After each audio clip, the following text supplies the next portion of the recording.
Om Swastiastu. Selamat sore pemirsa, apa kabar Anda sore hari ini? Semoga selalu dalam keadaan sehat-sehat saja. Dan yang pastinya dengan menerapkan, sering sekali kami menghimbau untuk menerapkan protokol kesehatan. Ingat pesan Ibu untuk menerapkan 3M, selalu memakai masker, selalu mencuci tangan, dan selalu menghindari yang namanya keramaian dan jaga jarak tentunya. Dan Astungkare, semua ini cepat berlalu. Pandemi corona akan cepat kita lewati tentunya. Baik, di Harmoni Bali sore hari ini kami akan membahas sebuah topik, yaitu bagaimana mengenali tumor dan kista rongga mulut bersama dokter yang tentunya narasumber yang sudah hadir tentunya di studio sore hari ini. Langsung saja saya sapa, ada Dr. Gigi Asnul Arfani, spesialis bedah mulut. Om Swastiastu, selamat sore Dr. Asnul. Apa kabarnya Dok? Baik. Sehat ya Dok ya? Sehat. Oke, Dok, ini di awal saya selalu mengimbau kepada masyarakat, ini penting sekali kita lakukan untuk ingat pesan Ibu agar tetap menjaga jarak, kemudian mencuci tangan dan memakai masker. Ini sangat penting sekali Dok ya? Iya, sangat penting untuk, sekali. Untuk apalagi itu merupakan kewajiban kita untuk memberikan edukasi yang lebih dan selalu kepada masyarakat yang mungkin lupa atau kesadaran edukasinya kurang.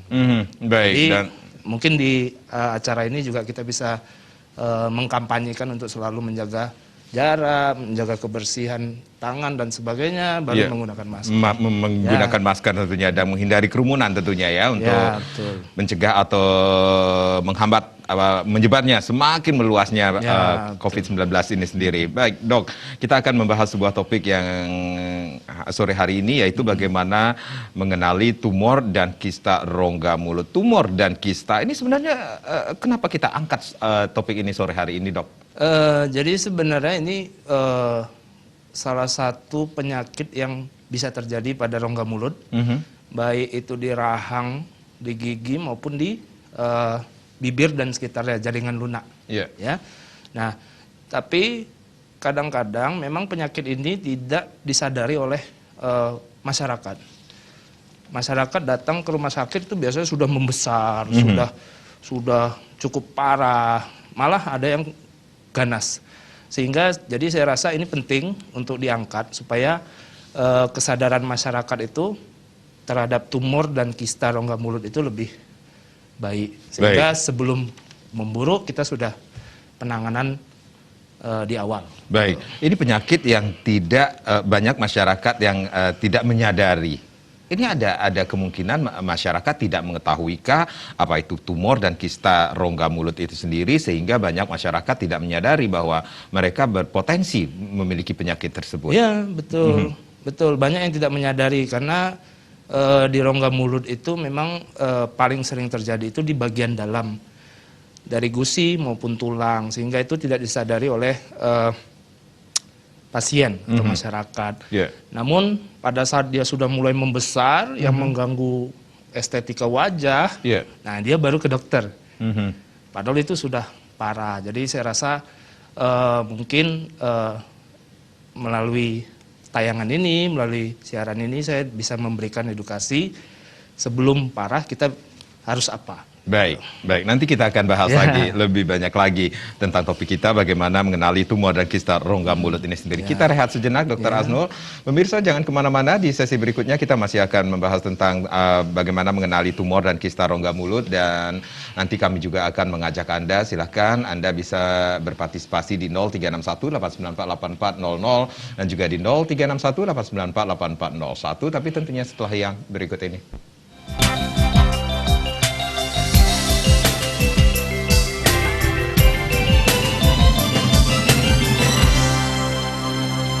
Ya, terima kasih Anda yang baru saja bergabung bersama kami di Harmoni Bali sore hari ini. Kita akan masih membahas tentang bagaimana Anda harus mengenali tumor dan kista rongga mulut.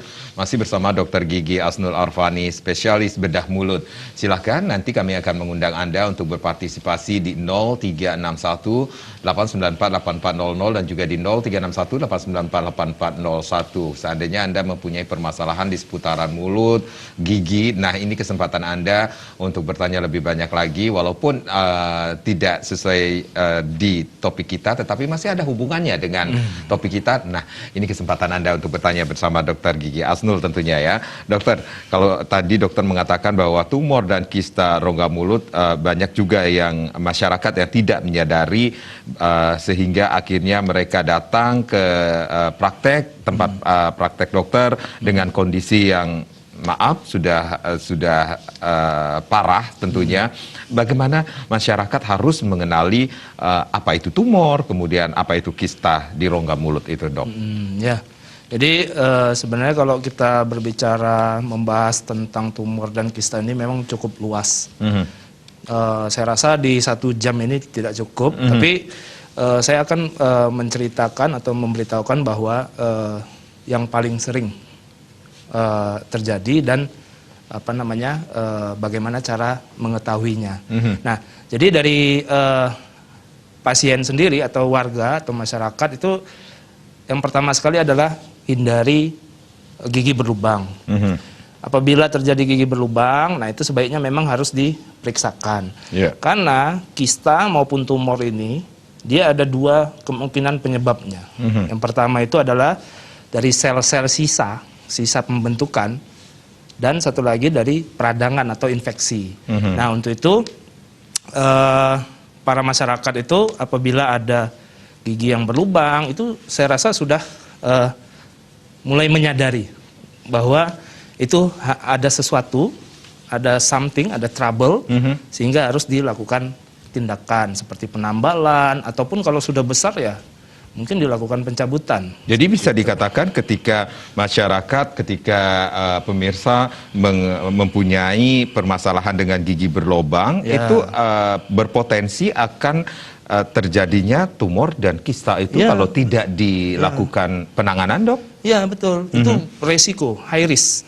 Jadi dia, karena ciri-ciri dari salah satu ciri-ciri kista dan tumor itu disebabkan oleh infeksi, peradangan, sehingga menyebabkan kista atau tumor di sekeliling giginya, baik akar dari atas sampai ke paling bawah. Jadi itu beresiko. Nah, untuk itu kan kita lebih baik mencegah daripada mengobati. Dan kadang kista dan tumor ini kadang tidak ada gejala. Jadi pasien itu tidak ada merasakan apapun. Bahkan pembengkakan atau pembesaran dari gusi atau tulang itu juga belum dirasakan. Nah, untuk itu kita hanya bisa, yaitu kenapa Federasi Dokter Gigi Indonesia itu selalu mengkampanyekan untuk tiap 6 bulan sekali itu untuk pembersihan karang gigi. Apabila ada lubang itu di treatment, ditambal dan sebagainya. Kenapa? Jadi kita lebih baik dari awal kita udah cegah, preventif kan, daripada mengobati. Sebenarnya seperti itu. Baik, mencegah lebih baik mengobati, itu yang sering kita dengar. Tetapi masyarakat yang kita ketahui kalau tidak sakit tidak akan pergi ke dokter gigi. Nah itu kadang kita sebagai dokter gigi kadang miris juga ya, apabila pasien datang itu udah kita harus potong, kita harus, kan kalau sudah terjadi yang parah, sudah besar itu kan harus diambil ya, harus dibersihkan secara radikal lah ibaratnya. Itu kan kasihan ya. Jadi kualitas hidup pasien pun juga jadi menurun, makan juga udah semakin susah seperti itu. Jadi kita selalu dan tidak pernah lelah untuk mengedukasi bagaimana mencegah lebih baik lah daripada mengobati seperti itu. Jadi bisa dikatakan tumor dan kista rongga mulut ini adalah penyebab dari tumor dan kista mulut ini adalah seperti yang dokter sampaikan adalah sisa-sisa dari sel, kemudian di peradangan itu sendiri. Adakah penyebab lainnya sehingga bisa terjadinya tumor dan kista pada rongga mulut, Dok? Ya, kista yang paling sering ataupun tumor yang paling sering itu disebabkan oleh peradangan. Seperti infeksi dan sebagainya. Ada satu lagi itu gigi terpendam. Nah, mungkin beli karang ngerti, sudah mengetahui gigi terpendam. Biasanya itu gigi paling belakang. Gigi paling belakang Itu gigi tidak paling belakang sama nggak, Dok? Kalau yang saya sering dengar gigi bungsu. Nah, ya, itu kan bahasa awamnya gigi bungsu ya. Iya. Nah, gigi bungsu itu dia tidak bisa keluar dengan sempurna. Sehingga dia ada gangguan untuk keluar seperti gigi yang lainnya. Karena gigi bungsu itu gigi yang terakhir tumbuh ya. Iya. Nah, apabila itu ada masalah, misalnya terpendam, nah itu nanti beresiko juga untuk terjadi pembentukan rongga kista dan sebagainya. Nah, kadang pasien itu tidak menyadari. Nanti pada saat dia datang itu sudah membengkak. Nah, baru kita, nah ini penyebabnya ini gara-gara gigi terpendam ya, gara-gara gigi bungsu yang tidak tumbuh sempurna. Nah, udah gede, tulang udah rusak, sehingga kita sudah Jadi, kenapa saya membahas gigi bungsu ini? Karena lebih baik gigi bungsu, walaupun belum ada keluhan sakit ataupun bengkak, itu sebaiknya diperiksakan. Jadi mungkin masyarakat bisa melihat ya, mana yang bisa tumbuh sempurna, mana yang tumbuhnya miring, atau malah nggak kelihatan sama sekali. Nah, kalau sudah bisa melihat di dalam rongga mulutnya ada seperti itu, sebaiknya diperiksakan. Apabila harus dicabut, ya dicabut. Seperti itu. Apa yang menyebabkan, apakah setiap masyarakat atau setiap orang gigi paling bungsu itu akan tumbuh dengan masalah yang akan datang juga terhadap mereka? Kalau? Ya, jadi gigi bungsu itu sebenarnya etiologi atau penyebabnya itu berbeda-beda sebenarnya, tergantung kepribadian, maksudnya anatomi dari pasien itu sendiri. Contohnya seperti gini, giginya tuh besar-besar ya, padahal rahangnya kecil. Nah, otomatis gigi yang terakhir tumbuh ini nggak dapat ruang dia untuk tumbuh, ya kan? Sehingga tumbuhnya miring, tumbuhnya malah nggak tumbuh sama sekali. Ada yang tumbuhnya malah ke bawah. Nah, tubuh itu merespon. Tubuh itu merespon, ini ada sesuatu ini, ada yang nggak benar di situ. Sehingga dia kayak membentuk suatu lapisan. Nah, itu kadang bisa kista, bisa malah bermutasi jadi tumor. Nah, jadi sebenarnya itu hal-hal sepele yang beresiko sebenarnya, resiko tinggi sebenarnya. Nah, untuk itu daripada kita menunggu untuk terjadi kista dan tumor, mending sebelum terjadi itu, apabila kita melihat gigi bungsu sudah tumbuhnya nggak sempurna, itu mending diperiksakan dulu. Jadi ada gejala-gejala yang harus kita rasakan terlebih dahulu, seperti dokter mengatakan ini bahkan tidak bergejala sama sekali. Kalau gigi bungsu apabila di atas usia 16 sampai 17 tahun ke atas, apabila tidak tumbuh sempurna, itu sebaiknya kita curiga. Itu tumbuhnya bisa sempurna apa enggak. Nah, apabila tidak sempurna, sebaiknya diperiksakan apakah butuh pencabutan, butuh pengambilan, itu nanti tergantung pemeriksaan dokternya. Nah, kalau gigi berlubang misalnya, gigi berlubang itu sebenarnya kalau pas masyarakat sudah melihat di permukaan gigi maupun di samping-samping giginya itu sudah ada bintik-bintik hitam, sudah ada lubang, malah sisa makanan numpuk, itu jangan nunggu, jangan ditunda sebenarnya. Jangan ditunda, karena apa? Itu beresiko dia lebih dalam. Nah, kadang pasien itu tidak menyadari, karena gigi itu kan ada 3 bagian ya, 3 lapisan. Yang pertama tuh email yang paling luar, itu paling keras. Sementara itu yang bagian dalamnya itu dentin. Nah, apabila ada lubang dari permukaan, itu terlihat cuma titik. Nah, ternyata di dalam itu sudah gerowong, sudah besar sekali. Kadang pasien itu tidak menyadari. Kadang pasien itu datang ke klinik, datang ke kita, itu ngeluhnya gini, "Dok, saya kemarin makan yang keras, tiba-tiba langsung lubang gede." Padahal sebenarnya nggak gitu prosesnya. Sebenarnya dia tuh dari luar, dari permukaan tuh terlihat kecil, tapi di dalam udah habis. Karena lapisan paling dalam tuh lapisan paling lunak. Gitu. Jadi intinya kalau masyarakat sudah melihat ada bintik hitam atau calon-calon lubang, itu sebaiknya ditangani. Kalau dibiarin, nah itu tadi udah sampai ke saluran akar, sampai kena sarafnya, peradangan, terbentuklah tumor. Tumor ini makin lama makin besar, giginya belum cabut-cabut nih. Iya. Makin lama makin besar sehingga di tengah-tengah dari tumor itu, dari daging itu, adalah di situ gas, di situ cairan, kista dan sebagainya. Jadi kista membesar, dibiarin membesar makin tulangnya rusak. Tulang rusak harus dipotong, dibersihin dan sebagainya. Jadi sebaiknya sebelum terjadi seperti itu kita harus cegah. Baik, Itu sih. Dok, ini sebenarnya gigi paling belakang atau gigi bungsu yang sering kita ketahui di masyarakat ini sendiri biasanya tumbuhnya yang normal itu sendiri di usia-usia berapa sih, Dok, yang harus kita ketahui? Apakah setiap orang berbeda-beda tumbuh gigi bungsu ini sendiri? Jadi gigi bungsu itu kalau bahasa medisnya itu kan molar 3. Jadi kalau kita hitung dari geraham itu kan khas ya, tonjolnya itu ada 4 atau 5. Kalau kita hitung ke belakang itu, dia geraham 1, kedua, ketiga. Nah, kalau misalnya masyarakat bercermin, oh geraham saya baru 2 ini. Oke. Usia saya udah di atas 17 nih. Nah, itu curiga. Oh. Nah, gigi bungsunya kemana? Keluar, terpendam, nggak bisa keluar, atau tumbuhnya ke tempat lain. Ke samping, ke mana gitu. Jadi di usia-usia 16 sampai 17 tahun itu masyarakat bisa ngecek sendiri di cermin masing-masing. Itu kalau giginya, kadang ada yang pasien bercerita seperti ini, "Dok, geraham saya mau tumbuh padahal usianya sudah 20 tahun." Nah, itu kelihatan baru kecil. Nah, itu sebenarnya bukan mau tumbuh, tapi memang udah nggak bisa tumbuh. Nah, dia terlihat hanya kecil ya. Yeah. Nah, untuk itu datang ke dokter gigi, diperiksa, nanti di ronsen, di X-ray, nanti dilihat.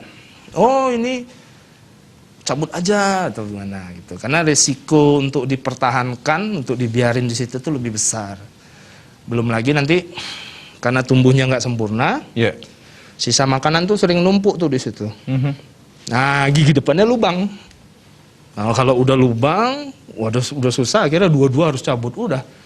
Untuk fungsi makan udah susah. Jadi akan berefek kepada gigi-gigi yang lainnya juga, Dok? Iya, gigi yang lainnya, belum lagi misalnya terjadi kista dan tumor itu tadi. Wah, malah gigi yang lainnya harus diambil. Nah, jadi sebenarnya untuk hari ini sih poinnya itu yang mau saya tekankan adalah gigi paling belakang, gigi bungsu, sama lubang. Karena dua-dua itu yang paling sering beresiko untuk menyebabkan kista, tumor maupun sakit gigi. Kalau normalnya biasanya gigi bungsu itu akan tumbuh di usia-usia 16, 17 seperti itu. Oke. Tetapi ketika usia-usia tersebut gigi bungsu itu tidak tumbuh, itulah yang harus menjadi masyarakat harus concern sekali terhadap gigi itu sendiri. Apa sebenarnya yang terjadi? Betul. Nah, malah ada yang tidak ada benihnya. Tidak ada benihnya? Iya, tidak ada benihnya. Jadi kadang pasien itu datang ke kita, "Dok, ini kok gigi geraham bungsu saya belum keluar." Di ronsen ternyata nggak ada. "Udah pernah dioperasi ya?" Enggak ada. Oh, berarti nggak ada benihnya. Nah, malah seneng. Ya kan nggak ada pencabutan dan sebagainya. Nah, jadi intinya itu apabila masyarakat sudah periksa di cermin sendiri langsung, kalau udah curiga kemana ya, nah, itu langsung diperiksakan aja. Gitu. Karena efek buruknya itu lebih besar daripada positifnya. Kalau usia juga mempengaruhi ya, Dok, terhadap pertumbuhan gigi bungsu ini sendiri? Kalau usia sendiri itu kan udah ada jadwal-jadwalnya. Kapan gigi seri tumbuh, kapan gigi taring tumbuh, kapan gigi geraham tumbuh dan sebagainya. Nah, itu kan sudah ada usia-usianya. Oke. Nah, gigi bungsu ini dia itu di usia-usia 15 itu udah mulai tuh benihnya itu sudah kelihatan itu. Nah, 16, 17, nah itu normalnya kan harus keluar. Nah, kalau nggak keluar berarti ada penghambat. Ada sesuatu yang harus diketahui ya. Ini jadi kenapa kan, nggak bisa tumbuh seperti jadi itu? ibaratnya kita dalam satu ruangan ya. Ruangan ini maksimum untuk 10 orang. Ternyata kita masukin 11.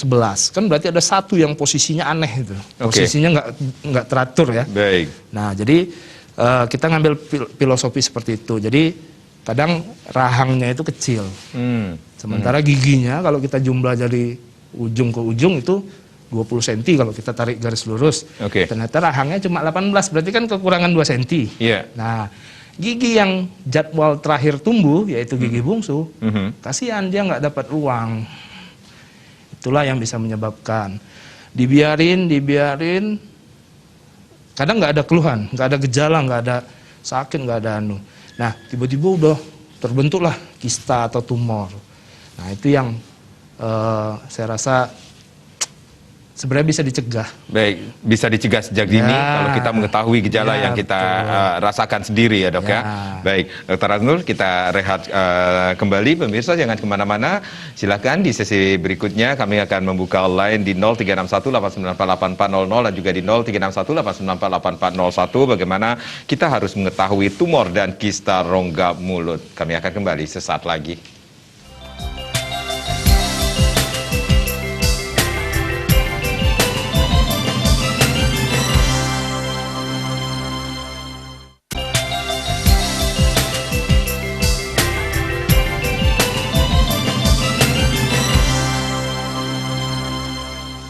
Ya, terima kasih Anda yang baru saja bergabung bersama kami di Harmoni Bali. Sekali lagi topik kita bagaimana kita harus mengenali tumor dan kista rongga mulut. Masih bersama Dr. Asnul atau lengkapnya Dr. Gigi Asnul Arfani, spesialis bedah mulut. Silahkan Anda yang ingin bergabung bersama kami di 0361 894 8400 dan juga di 0361 894 8401 lain sudah kami buka tentunya. Silahkan Anda bisa berkonsultasi bersama Dr. Asnul di sini berkenaan dengan topik kita, ataupun mungkin Anda saat ini mempunyai permasalahan di seputaran gigi dan mulut. Nah, ini kesempatan Anda untuk bertanya bersama Dr. Asnul tentunya. Dok, kalau kita berbicara tentang tumor kemudian kista dalam rongga mulut ini sendiri, berarti ini ketika seseorang yang mempunyai permasalahan dengan gigi bungsu yang tidak tumbuh, kemudian gigi yang berlubang, ini sebenarnya harus lebih awal diketahui oleh masyarakat agar tidak terjadi yang namanya tumor dan kista. Baik. Nah, ini apa bahayanya dari tumor dan kista dari rongga mulut ini sendiri kalau kita tidak menyadari dari awal, dok? Ya. Jadi tumor dan kista maupun tumor ganas ya, itu kan sifatnya sebenarnya agresif. Tapi ada agresif yang lama, ada yang agresif yang cepat. Kayak kista itu dia prosesnya panjang, prosesnya tidak seminggu langsung besar, itu enggak. Jadi ada proses yang panjang. Tapi kenapa kita menyebut dia agresif? Karena dia bisa merusak jaringan sekitar. Misalnya contohnya dari gigi yang berlubang, ya, gigi berlubang, terus ada muncul tumor atau kista. Nah, itu kalau dibiarin dia makin membesar, dia mendesak. Dia mendesak jaringan tulang, dia mendesak jaringan normal, sehingga tulang itu hancur. Nah, kalau dia kista ataupun tumor, itu dia tumor jinak, itu dia problemnya memang problem estetik, nanti membesar. Terus kalau misalnya dilakukan penanganan pada saat sudah besar, itu harus di radikal ya, maksudnya dipotong dan sebagainya. Jadi estetika dan fungsi itu rusak jadinya. Otomatis kualitas hidup juga rusak. Untuk itu makanya sebelum itu membesar itu sebaiknya ditangani. Nah, mudah-mudahan tidak mengarah ke keganasan, karena beberapa literatur memang mengatakan tadinya jinak dia bisa jadi keganasan, mutasi dia. Nah, kalau udah keganasan udah susah. Jadi kalau udah keganasan itu nanti memang ada spesialisnya lagi, spesialis bedah onkologi, jadi bedah kanker. Nah, itu nanti pindah ke dirujuk ke bedah onko. Nah, untuk itu sebaiknya memang sebelum dia membesar, sebelum dia merubah fungsi, merubah estetika, belum lagi sakit yang dialami berkali-kali. Nah, mending sebelum terjadi seperti itu dicegah. Gitu. Jadi penanganan dari tumor dan kista ini akan berbeda ketika seseorang sudah dari awal sudah concern atau aware terhadap apa yang dialami, gejala-gejala yang dialami sebelumnya. Ya, betul, itu berbeda sekali. Misalnya contohnya kita ambil satu contoh kasus yang beresiko ya, gigi bungsu. Iya. Nah, kalau dia dari awal sudah aware, wah ini saya nggak mau nih nanti bakal jadi kista. Jadi kalau dokter mengatakan gigi bungsu, kalau di Bali ini kami mengenal istilah pangkal pengijeng namanya. Oh, itu, ya. Seperti itu. Itu pengertiannya apa? Pengijeng, jadi nunggu tumbuhnya paling terakhir mungkin ya. Mungkin itu ya, jadi Iya. karena menunggu, jadi banyak masyarakat nih, ini gigi ini lagi menunggu ini untuk keluar, padahal ya sebenarnya bukan menunggu, Iya. di PHP berarti dia. Dia nggak bisa keluar gitu, Iya. jadi dia nggak bisa keluar karena kekurangan ruang. Ya itu saya kayak filosofi dalam satu ruangan tadi seperti itu. Baik. Jadi makanya saran saya sih ya, misalnya contohnya tadi ya, gigi bungsu. Nah, kalau dia belum ada kista, belum menyebabkan tumor dan kista maupun keganasan, itu kan kita hanya mencabut aja. Oke. Seperti cabut gigi biasa. Cuma tekniknya aja yang berbeda. Dan itu dilakukan oleh spesialis bedah mulut. Nah, kan hanya seperti cabut gigi. Nah, kalau dia sudah ada tumor atau kista, itu berbeda, sangat berbeda tindakannya. Contohnya, datang itu harus dibiopsi dulu, kita harus tahu itu ganas atau enggak, dan sebagainya. Baru operasinya kalau dia sudah membesar, kita harus potong yang radikal. Nah, itu yang saya tuh miris ya, maksudnya ketemu pasien yang sudah besar-besar itu, saya rasa merasakan kalau saya jadi dia, waduh luar biasa itu, kasihan. Nah, makanya kita terus-menerus edukasi, bakti sosial, mengedukasi ke masyarakat kalau penting pengetahuan tumor dan jinak di awal. Seperti itu. Baik, dok, ini tumor kemudian kista dalam rongga mulut ini sendiri seperti dokter katakan ini difokuskan pada gigi paling bungsu yang tumbuh, kemudian gigi yang berlubang. Ya, itu paling sering ya. Iya, paling sering seperti itu. Jadi ini apakah selalu disebabkan gigi bungsu yang mungkin kemungkinan bisa tidak tumbuh, kemudian tidak ada benihnya, dan itu bisa menjadi gejala, menjadi penyebab akan terjadinya tumor dan kista ini, dok?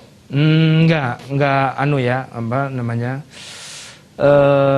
selalu.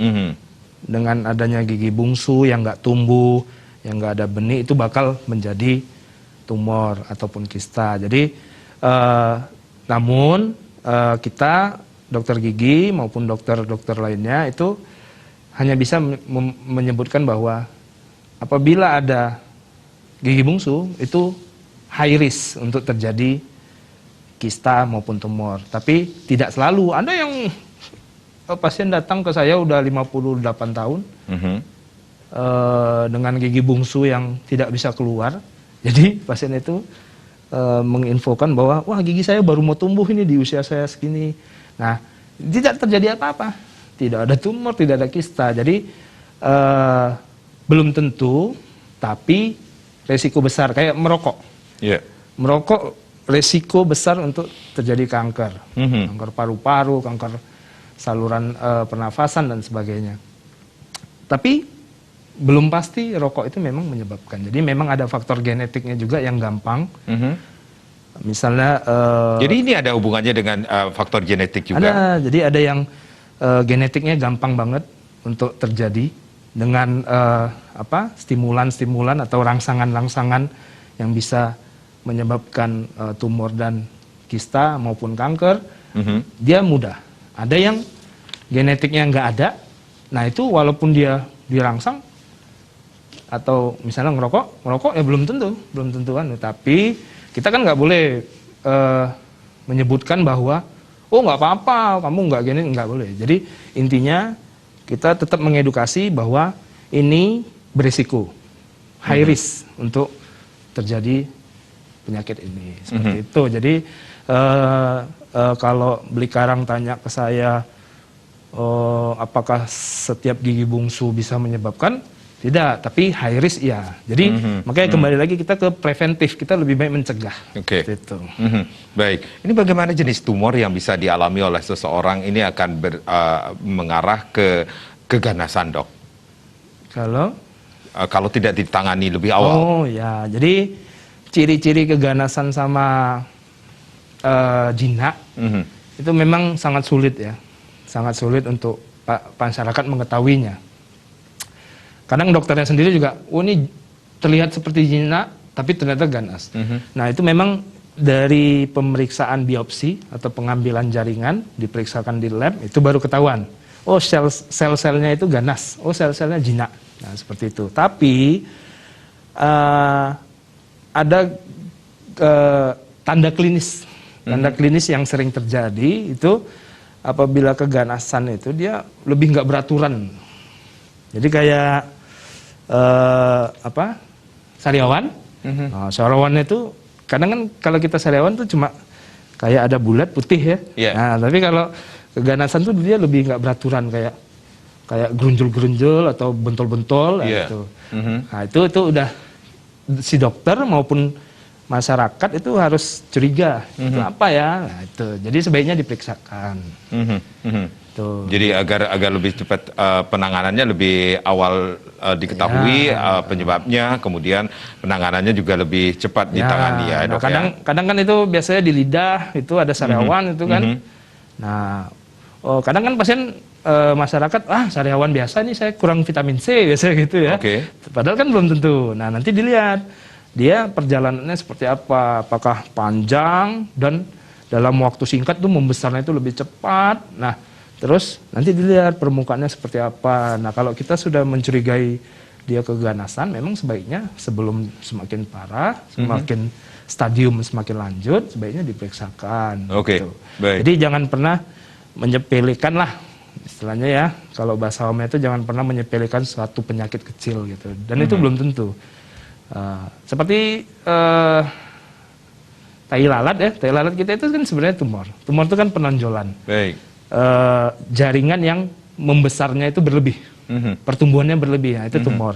Nah, kalau ganas itu udah berlebih, menyebar kemana-mana. Nah, itu yang bahayanya kan seperti itu. Baik. Kita fokuskan ke gigi paling bungsu yang pertumbuhan gigi paling bungsu, kemudian ya dan gigi yang berlubang ini sendiri. Ya. Baik. Nah, ini kalau kita berbicara tentang gigi yang berlubang, Dok, ini sebenarnya gigi berlubang ini sendiri penyebab utamanya apa ya? Penyebab utama dari gigi berlubang itu sendiri, Dok? Nah, jadi secara bentuk anatomi, bentuk gigi kita sendiri itu di permukaan itu, dia itu seperti ada parit. Dia tonjol ya di permukaan. Nah, pertemuan antar tonjol dan tonjol itu tuh ada parit kayak palung ya. Kalau kita bahasa pantai itu ada palung. Iya. Nah, ada parit. Nah, parit ini itu tuh beresiko untuk sisa makanan numpuk di situ. Baik. Di rongga mulut kita itu beribu bakteri. Bakteri yang patogen itu bakteri yang tidak baik, itu bisa menghancur lapisan luar gigi kita. Sehingga terbentuklah lubang. Jadi dia mengeluarkan zat-zat yang bisa melunakkan gigi kita, berlubang. Semakin berkembang biak, semakin dalam. Nah, akhirnya suatu ketika dia masuk di lapisan ketiga, yaitu rongga pulpa. Kalau secara medisnya kita bilang rongga pulpa, atau ada rongga yang isinya itu saraf sama pembuluh darah lah. Nah, jadi udah rusak. Nah, apabila itu rusak, dia menyambung lagi ke ujung dari akar. Nah, peradangan lah. Itu biasanya pasien sakit sekali.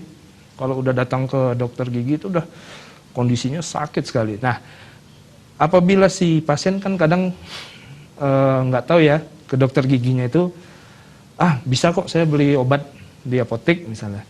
Nanti kan apoteknya juga ngasih, oh nih minum obat ini. Nah, reda nih, tapi kan sumbernya itu kan belum hilang. Reda pada saat itu. Pada saat dia aktivitas lagi, udah normal ya, aktivitas lagi, terus tiba-tiba ada stimulus lagi. Stimulus tuh rangsangan lagi, jadi bakterinya banyak lagi. Sakit lagi. Nah, akhirnya tubuh juga merespon kan, timbullah misalnya kayak tumor kecil. Nah, minum obat lagi. Jadi nggak mau ditangani oleh dokter gigi misalnya. Minum obat lagi, sembuh misalnya. Nah, tapi kan penyebabnya masih di situ tuh, masih berlubang. Jadi ada pintu masuk dari luar ke dalam tulang kita, ke seluruh tubuh. Nanti ada lagi tuh dari gigi bisa ke jantung, itu ada. Jadi karena ini pintu, gigi, mulut itu kan pintu. Nah, berulang ya itu. Tumor dan kista itu sangat gampang terjadi seperti itu. Makanya saya bilang dari gigi berlubang itu high risk, risiko besar juga, risiko tinggi untuk terjadi tumor dan kista. Baik, ini kalau penanganan dari gigi berlubang ini sendiri, ini apakah selalu dengan harus dilakukan dengan jalan operasi, Dok? Oh enggak, kalau gigi berlubang apabila masih lubangnya masih sedang ya, dari ringan ke sedang, dari email ke dentin, lapisan dentin itu bisa ditambah langsung. Tapi kalau sudah sampai rusak ke jaringan sarafnya, yang di tengah-tengahnya, intinya, core-nya, nah itu harus dilakukan perawatan saluran terlebih dahulu. Dibersihkan, disterilkan, baru ditutup. Jadi pintunya kita tutup, nggak boleh lagi bakteri masuk. Nah, setelah bersih, setelah steril baru ditambal seperti itu. Nah, kalau misalnya nanti nggak bisa juga, misalnya udah nggak bisa lagi untuk dilakukan perawatan saluran, ya cabut. Nah, cabut untuk mencegah infeksi yang lebih luas seperti itu. Jadi memang dari lubang sendiri itu ada stage-stage-nya. Jadi lebih baik kita nambal yang lubang kecil daripada. Ada yang satu lagi sebelum terjadi lubang. Biasanya kan pada anak kecil, di mana gigi dewasanya sudah tumbuh, nah itu orang tuanya ada yang aware, dinamakan fissure sealant. Jadi perawatan fissure sealant itu si palungnya tadi, si paritnya itu ditutup, supaya tidak jadi lubang, supaya tidak jadi tempat sisa-sisa makanan maupun bakteri berkoloni di situ. Makanya ada itu pencegahannya ada fissure sealant. Jadi untuk masyarakat terutama yang anak-anak kecil, apabila gigi dewasanya itu sudah mulai kelihatan, sudah mulai tumbuh, ya memang sebaiknya dilakukan sealant ya namanya, dicegah.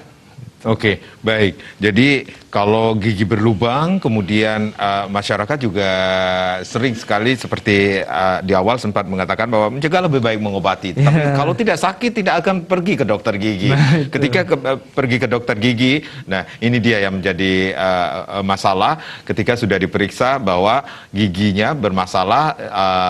Kalau lebih awal diketahui kan tidak jadi penanganannya lebih cepat dilakukan, lebih murah lah dok ya. Tetapi ini yang menjadi permasalahan lagi ketika mereka mengabaikan apa yang gejala-gejala yang mereka alami, kemudian ketika datang ke dokter gigi sudah lebih parah lagi, penanganannya lebih rumit lagi dalam artian seperti itu kan dok? Jadi ya terlambat ya, kita bisa bilang itu terlambat. Apabila terlambat itu otomatis lubangnya dan treatmentnya itu, perawatannya itu sudah cukup tinggi, udah besar, sehingga membutuhkan biaya yang lebih tinggi. Oke. Nah, apabila tidak bisa dirawat, tidak bisa di treatment, itu harus dicabut. Nah, pada saat pencabutan banyak kerugian sebenarnya.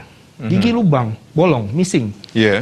Nah, kalau sudah missing, otomatis yang di sampingnya, tetangganya itu tidak dapat kekuatan atau penahan lagi. Jadi pada saat kita mengunyah, nah itu karena nggak ada di samping, itu bisa miring seperti ini. Giginya itu bisa miring. Nah kalau udah miring, ini sudah nggak benar. Nanti dia ke depannya juga bisa goyang. Nah jadi banyak kerugian sebenarnya. Kalau missing, ompong lah istilahnya. Itu bisa kasih gigi palsu, bisa, biaya lagi. Jadi saya rasa kan daripada kita sampai ke tahap itu, mending dari awal, dari sebelum jadi lubang itu sudah aware terhadap kemungkinan-kemungkinan yang terjadi. Jadi kerugiannya lebih bisa dihindari ya dok ya. Belum lagi yang misalnya ompong nggak dilakukan gigi, nggak di treatment dengan gigi palsu, dia nggak bisa kunyah, kualitas hidupnya jadi berubah.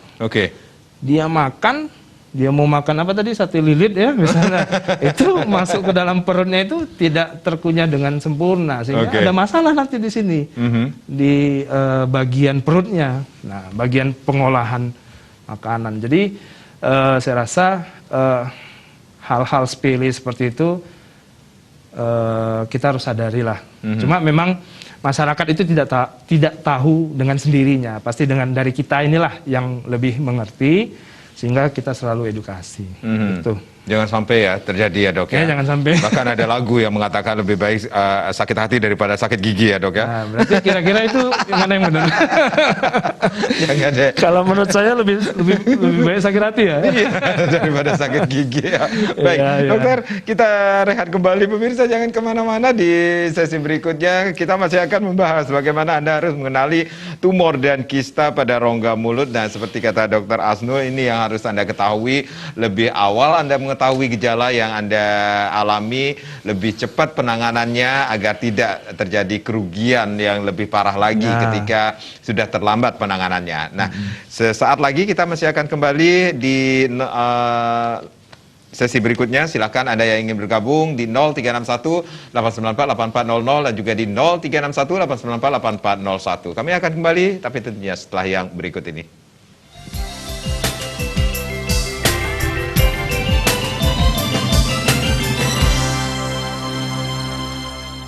Kenapa semua keluarga pilih paket digital Parabola Nusantara?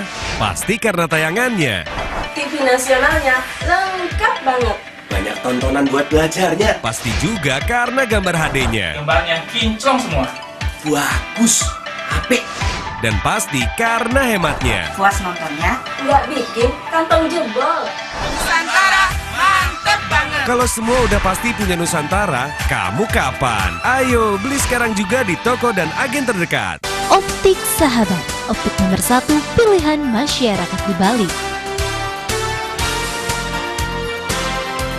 Ayo datang ke Optik Sahabat, sahabatnya optik, pilihan kita bersama.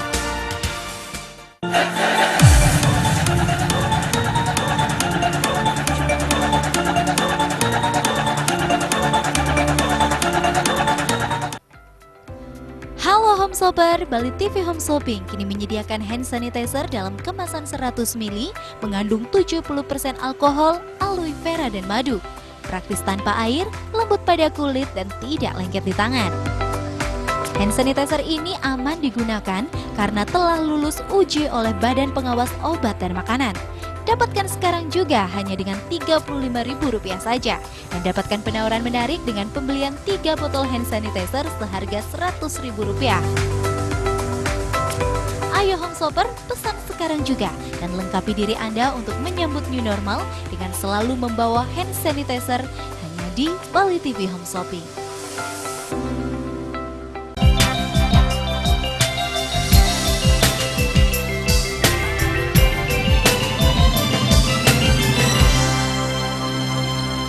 Ya, di sesi yang terakhir ini silakan Anda yang ingin bergabung bersama kami di 0361 894 8400 dan juga di 0361 894 8401 lain sudah kami buka. Bagaimana Anda harus mengenali tumor dan kista rongga mulut, masih bersama Dr. Gigi Asnul Arfani, spesialis bedah mulut. Nah, di sini Anda bisa bertanya lebih banyak lagi tentang topik kita, bagaimana Anda harus mengenali tumor dan kista rongga mulut. Baik, dokter, berarti ada yang harus kita ketahui juga ketika seseorang mengalami nyeri di awal, kemudian diabaikan, kemudian jangan menjadi dokter bagi diri sendiri. Ya. Nah, itu dia yang harus diketahui. Karena ketika sudah terlambat datang ke dokter, itu akan penanganannya akan lebih banyak kerugian yang akan dialami oleh pasien itu sendiri. Di antaranya juga mungkin pengobatannya lebih mahal lagi, seperti itu ya dok ya. Secara estetika juga akan mempengaruhi kehidupannya. Gitu. Jadi makanya benar yang beli karang bilang, memang sebaiknya dari awal ya. Dan kalau sudah ada keluhan sakit, apalagi nyeri, ngilu biasanya. Ngilu itu udah tanda-tanda awal bahwa ada lapisan dari gigi yang terbuka. Nah itu kita sudah mulai curiga. Nah belum lagi kita kan kita bercermin ya, kadang sikat gigi bercermin, kok ada titik hitam, kok ada garis hitam. Nah belum seperti lubang, tapi sudah ada hitam, titik hitam. dan Itu yang tanda-tanda. harus kita Lebih waspadai baik juga. lebih baik pada tahap itu sudah dilakukan perawatan daripada sudah besar. Kalau sudah besar otomatis biaya lebih besar, terus penanganan juga tidak bisa simple gitu. Baik, dokter, apakah ini selalu tumor yang dilakukan, yang dialami oleh seseorang ini selalu disebabkan oleh gigi bungsu yang tidak tumbuh, kemudian terjadinya lubang pada gigi seperti itu, dok? Tidak selalu. Jadi kalau kita berbicara tumor dan kista ini memang cukup banyak ya, cukup banyak sehingga saya rasa 1 jam ini nggak cukup. Tapi yang saya edukasi untuk hari ini itu memang yang paling sering menyebabkan. Tapi untuk rongga mulutnya sendiri itu kan tumor dan kista itu memang ada di jaringan kerasnya seperti tulang maupun di jaringan lunak seperti bibir, lidah dan sebagainya, gusi dan sebagainya. Nah, memang tumor dan kista ini sendiri dibagi menjadi kita bagi 2 lah.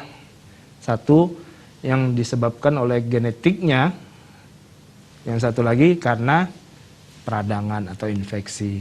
Nah, yang kita banyak bahas hari ini adalah yang mengarah ke infeksi atau peradangan, karena itu yang benar-benar yang bisa kita cegah. Nah, kalau sudah genetik atau dari sisa-sisa sel-sel pertumbuhan, nah itu kan nggak bisa dicegah, hanya bisa untuk disadari. Baik. Apabila ada sesuatu yang sebenarnya sih memang paling baik itu 6 bulan sekali ke dokter gigi itu untuk check up. Baik. Ya, untuk periksa apakah saya ada problem ini. Nah, kadang yang problem genetik ini yang kadang nggak disadari. Baik. Pada saat datang ke dokter gigi itu sudah besar, sudah mengganggu, belum lagi siapa tahu keganasan. Nah, nah itu yang harus dicegah. Nah, jadi ada 2 poin di mana genetik dan infeksi. Infeksi kita bisa cegah. Iya. Dari lubang tadi, terus gigi bungsu dan sebagainya. Jadi 2 poin penting ini memang harus kita sadari ya dengan cara kita edukasi selalu. Baik. Pada saat pandemi seperti saat ini, banyak sekali masyarakat yang merasakan kekhawatiran Ya. bertemu dengan atau mengunjungi fasilitas kesehatan, termasuk juga bertemu dengan dokter, dan mereka lebih banyak juga merasakan menahan, lebih baik sakit, jangan misalnya sakit gigi seperti itu, menahan-nahan Ya. untuk tidak berkunjung. Nah, ini bagaimana cara mengedukasi masyarakat bahwa ayo kalau sakit harus ke fasilitas kesehatan, bertemu dengan dokter, konsultasi dengan dokter agar lebih cepat penanganannya. Apalagi kita kalau berbicara tentang tumor dan kista rongga mulut ini sendiri, dok. Ya, jadi memang karena pandemi corona ini memang tidak sedikit banyak masyarakat yang menunda ya, menunda untuk check up, menunda untuk melakukan perawatan karena sudah terjadi penyakit. Nah, memang tidak bisa kita pungkiri bahwa hal itu banyak yang terjadi oleh kita semua. Nah, untuk itu saya rasa di pelayanan-pelayanan kedokteran gigi maupun kedokteran umum saat ini itu mereka sudah aware terhadap pencegahan penyebaran corona dari perawatan-perawatan yang mereka lakukan. Contohnya kita sendiri dari dokter gigi itu dari seluruh Indonesia, kita berbicara Indonesia, seluruh Indonesia itu sudah aware terhadap aerosol, terhadap droplet dan sebagainya. Sehingga ada alat-alat tambahan untuk pencegahan. Terus sterilisasi ruangan itu sudah dokter-dokter gigi itu sudah aware. Jadi tidak hanya untuk pasien tapi untuk dirinya. Karena penyebaran itu memungkinkan terjadi. Nah, jadi saran saya kepada masyarakat yang ada penyakit, ada problem sehingga takut untuk ke dokter gigi atau ke dokter umum, untuk itu mungkin bisa ditanya dulu ya kali ya. Jadi bisa dikatakan masyarakat juga boleh bertanya lebih banyak lagi kepada fasilitas-fasilitas yang dimiliki oleh dokter, khususnya dokter gigi ya. Gimana dok? dokter kliniknya seperti apa, pencegahan coronanya. Oh kita tuh gini misalnya. Nah mungkin membandingkan dengan yang klinik lain juga tidak ada masalah. Jadi itu haknya pasien, itu haknya masyarakat, itu haknya warga untuk mengetahui apa langkah dari pencegahan corona. Jadi saya rasa dari masyarakatnya sendiri, dari calon pasiennya sendiri bisa bertanya langsung kepada dokter atau asisten dan sebagainya. Jadi saya tuh ada beberapa kali yang memang dari via chat itu menanyakan sebelumnya di klinik dokter langkah apa yang sudah dilakukan untuk pencegahan. Oh kita gini. Nah akhirnya dia percaya, dia datang. Seperti itu. Nah begitu juga dengan saya. Apabila anak saya ada sakit, nah itu saya gimana dok ini di sini udah apa? Udah pencegahannya apa gitu. Oh gampang itu udah kita gini ya. Akhirnya kita berani untuk datang. Nah, tapi jangan menganggap semuanya berbahaya. Maksudnya semuanya jorok, semuanya tidak protokol COVID misalnya. Ya, nanti ujung-ujungnya penyakitnya nggak sembuh. Kembali lagi, kista dan tumornya besar kemungkinan untuk terjadi seperti itu. Baik. Nah, kita kan nggak tahu nih, corona, COVID sampai kapan. Nah, ada yang, wah nantilah tunggu COVID, tunggu corona selesai. Tapi sampai kapan kan, sampai sekarang kita nggak bisa mengetahuinya. Nah, untuk itu, apakah kita masih mau mencegah ini penyakit yang mungkin bisa menyebabkan tumor dan kista ini? Nah, untuk itu, masyarakat atau calon pasien itu bisa bertanya terlebih dahulu. Jadi ini sekaligus menjawab kekhawatiran masyarakat, apalagi kalau kita berbicara tentang sakit gigi yang dialami oleh masyarakat yang akhirnya harus menunda karena kekhawatiran mereka untuk mengunjungi dokter gigi itu sendiri ya dok ya. Jadi memang, tapi sejauh ini memang seluruh praktekan dokter gigi baik di klinik swasta maupun di rumah sakit itu memang protokol COVID-nya itu saya rasa sudah hampir mendekati sempurna ya. Jadi saya rasa masyarakat tidak perlu khawatir lagi untuk pencegahan-pencegahan. Karena dari kita sendiri memang ruangan itu harus disterilkan. Jadi tidak hanya alat-alat, tapi ruangan juga kita sterilkan. Kenapa? Siapa tahu coronanya ada di mana-mana, nah itu bisa disterilkan. Antar pasien bukan per hari. Nah itu baik juga ya, maksudnya tidak per hari, tapi per pasien. Jadi hal-hal seperti itu pasien juga bisa mempertanyakan terlebih dahulu. Jadi protokol kesehatan pun sudah diterapkan. Dari begitu pasien akan melangkahkan kaki untuk melakukan perawatan atau penanganan pada gigi ini sendiri. Baik, Dr. Asnul, ada yang ingin disampaikan kepada pemirsa Bali TV mengenai topik kita pada sore hari ini, bagaimana masyarakat juga harus mengenali tumor dan kista rongga mulut ini, dok? Ya, jadi mungkin edukasi singkat saya di akhir acara pada hari ini, masyarakat jangan khawatir. Semua penyakit itu pada saat ini bisa kita cegah, ya. Semua penyakit itu bisa kita cegah dengan cara yang lebih simpel dan lebih murah. Untuk itu, apabila masyarakat menyadari bahwa ada perbedaan atau ada penyakit atau ada kelainan di dalam rongga mulut, nah itu sebaiknya langsung diperiksakan untuk mencegah menjadi lebih buruk, menjadi lebih besar. Karena bagaimanapun pencegahan itu pasti lebih baik daripada mengobati yang sudah rusak.